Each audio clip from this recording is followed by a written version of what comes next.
नमस्कार मेरे प्यारे दर्शकों। आज मैं आपको उस रहस्यमयी और चमत्कारिक यात्रा की कहानी सुनाने जा रहा हूं जिसने मेरी पूरी जिंदगी की दिशा ही बदल दी। अगर आपने पिछली वीडियो नहीं देखी तो जरूर देखिए, क्योंकि वहां से शुरू होती है मेरे भीतर की पुकार, जो मुझे खींच लाई एक ऐसी राह पर जो आसान नहीं थी, पर चमत्कारों से भरी थी। क्या आपने कभी सोचा है कि एक इंसान बिना खाए पिए 7 दिन का उपवास रखते हुए तपती रेत और धूप में 75 किलोमीटर पैदल चल सकता है, और वो भी अकेला? लेकिन ये कहानी सिर्फ साहस की नहीं है। ये कहानी है एक अदृश्य शक्ति की, रहस्यमयी घटनाओं की, और एक ऐसे चमत्कार की जो आपको हिलाकर रख देगी। आप जुड़ चुके हैं उस यात्रा से जिसने मेरी आत्मा को बदल दिया। जोधपुर पहुंचते ही मेरे भीतर एक अजीब सी बेचैनी शुरू हो गई। मन बार बार एक ही ओर भाग रहा था, मेरे दिव्य गुरु गुरु आबूराज जी के आश्रम की ओर। पिताजी ऑफिस के कामों में उलझे थे, उनके पास समय नहीं था। और फिर अचानक, जैसे किसी शक्ति ने मेरे अंदर से कहा, निकल पड़। एक निर्णय लिया और बिना किसी को बताए अकेले पैदल निकल पड़ा। 75 किलोमीटर की रहस्यमयी यात्रा आबूराज जी के आश्रम की ओर।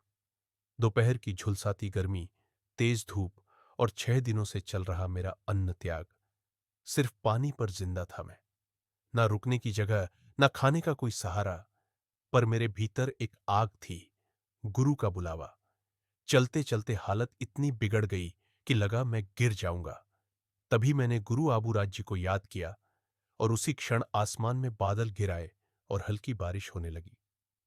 राजस्थान की गर्मियों में बारिश। मुझे यकीन हो गया, कोई चमत्कार हुआ है।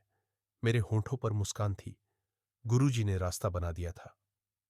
जैसे जैसे रात होने लगी, मेरे माता पिता मुझे ढूंढते हुए आ पहुंचे। मां की आंखों में चिंता थी, पापा चुप थे। पर गुरु कृपा देखिए, उन्होंने मुझसे नहीं कहा कि आ जाओ घर, बल्कि बोले, तू आगे चल, हम तेरे पीछे गाड़ी से आएंगे। मैंने कहा, आप कब तक पीछे चलेंगे? मैं कल सुबह कॉल करूंगा। वो मान गए, और मैं फिर अकेला अंधेरी रात में ट्रकों की हेडलाइट्स के बीच बढ़ता रहा। हर कोना एक नया इम्तिहान था। रास्ते में भौंकते हुए कुत्ते, बंद फैक्ट्री के पास दो बड़े कुत्ते मेरी तरफ दौड़े, पर मैं रुका नहीं, न डरा। और हैरानी की बात यह कि वो सब चुप हो गए। ये मेरी साधना की शक्ति थी या गुरु की रक्षा, ये मैं आज तक नहीं समझ पाया। एक गांव में कुछ लोग खड़े थे, शक भरी नजरों से पूछताछ की। पर जैसे ही उन्हें मेरी यात्रा और आबूराज जी के आश्रम का नाम पता चला, उन्होंने मुझे पानी और चाय का ऑफर दिया। मैंने सिर्फ पानी लिया, क्योंकि मैंने प्रण किया था कि कुछ भी नहीं लूंगा। आगे टोल नाके पर इतना थक गया कि वहीं रुक गया। कुछ ट्रक ड्राइवरों से बातचीत हुई, फिर हनुमान जी के मंदिर पहुंचा, पर वहां पहले से लोग सो रहे थे। सोचा अच्छा हुआ, टोल पर रुक गया। सुबह होते होते रोहट गांव पहुंचा। फिर तेज धूप के बीच गांव के रास्तों में बढ़ रहा था कि फिर से हालत बिगड़ गई। प्यास लगी थी, होटल दिख रही थी, पर कदम उठ नहीं रहे थे। बहुत जोर लगाकर होटल पहुंचा, ठंडा पानी पिया, और जैसे जीवन लौट आया। गर्मी इतनी थी कि बोतल में रखा पानी भी आधे घंटे में उबलने जैसा हो गया। तभी रास्ते में एक पानी का टैंक दिखा। रुमाल भिगोकर फिर से निकला, पर गर्म हवा ने रुमाल को 5 मिनट में सुखा दिया। डाबर गांव पहुंचा, वहां से पानी लिया और आगे बढ़ा, पर अब शरीर जवाब दे रहा था।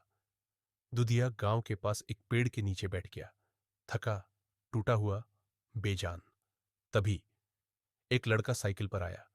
जब उसे मेरी यात्रा का पता चला तो बोला, चलिए, मैं आपके साथ चलता हूं। मैंने मना किया, पर वो माना नहीं। जल्दी से जूते पहनो और चलो। उसकी आवाज में जिद नहीं, प्रेम था। थोड़ी दूर चलकर प्यास फिर से सताने लगी। तभी लड़के ने पूछा, पानी पियोगे? वहां कुआं है। कुछ बोल पाता उससे पहले वो घड़ा लेकर आ गया, कुएं से पानी भरा और मुझे पिलाया। ठंडा पानी, बिल्कुल अमृत जैसा। फिर कुछ दूरी पर उसने कहा, मेरा काम यही तक था, अब आप आगे चलिए। मैंने उसे धन्यवाद कहा और चलने लगा। अब सोच रहा था, कोई पेड़ मिले तो रुक जाऊं, पर तभी पीछे से फिर वही लड़का आया। मेरा काम हो गया है, अब मैं आपके साथ ही चलूंगा। मैं कुछ समझ नहीं पाया। बस चलता रहा और बातों बातों में 5 किलोमीटर और चल गया, बिना रुके। और तब आबूराज जी का आश्रम मेरी आंखों के सामने था। हैरान था, कैसे मुमकिन हुआ? 24 घंटे बिना भोजन, 7 दिन का उपवास, तपती धूप, फिर भी जिंदा, मुस्कुराता हुआ। माता पिता वहां पहुंच चुके थे। नाना जी ने कहा, गजरा मां कभी किसी को भूखा नहीं रहने देती थी, और अब तू खाना खा ले। मेरे मुंह से निकल गया, ठीक है, मैं खा लेता हूं। ऐसा लगा जैसे किसी ने मेरे भीतर बात की हो। 7 दिन का वो उपवास और 75 किलोमीटर की रहस्यमयी यात्रा। मुझे लगा मेरी तपस्या पूर्ण हुई, पर यह सिर्फ शुरुआत थी। आगे जो होने वाला था वो कहीं ज्यादा रहस्यमयी था।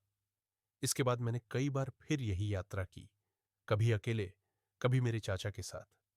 एक बार जब चाचा के साथ था तो हमें एहसास हुआ कि कोई सफेद साया हमारे साथ चल रहा है। क्या वो कोई देवदूत था या फिर कोई दिव्य संरक्षक? सर्दी की रातें, लकड़ियां जुटाना, बिना कंबल के सोना, ठंडी हवा, पर दिल में आग जल रही थी। ये यात्राएं सिर्फ यात्राएं नहीं रही, आध्यात्मिक रोमांच बन चुकी थी। जो भी मैंने आबूरत जी के नाम से किया, उसमें लगा जैसे वो हमेशा मेरे साथ चल रहे हो।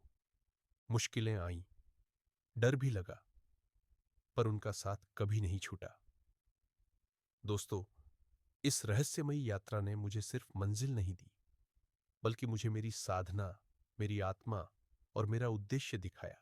अगले भाग में जानिए कैसे और क्यों मैं जगदम्बा की साधना में गया, पुनागर माताजी और 10 महाविद्याओं के रहस्यमयी अनुभवों को जाना, और तंत्र के रहस्य। बस आप जुड़े रहिए, वीडियो को लाइक करें, चैनल को सब्सक्राइब करें और इस सफर को अपने दोस्तों और रिश्तेदारों तक पहुंचाएं।